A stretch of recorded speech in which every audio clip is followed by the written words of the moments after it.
Technology mu na farko shine lint remover. Wannan technology ne wanda ya kasance kamar dutsen goga wato iron, to amma shi sai dai ba iron bane ba. Shi wannan amfanin sa shine zaka na iya goge bargonka ko kuma da wani kaya wanda yake tashi.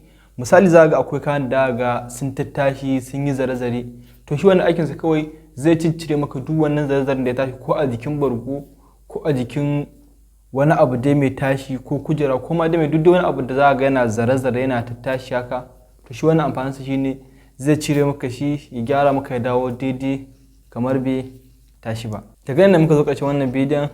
Yan uwa kada ku manta, ina mai ƙatar da ku kada ku manta da mana like da subscribe sannan ku danna alamar ƙaura domin samun sabon shirye-shiryen mu da zarar mun ɗora.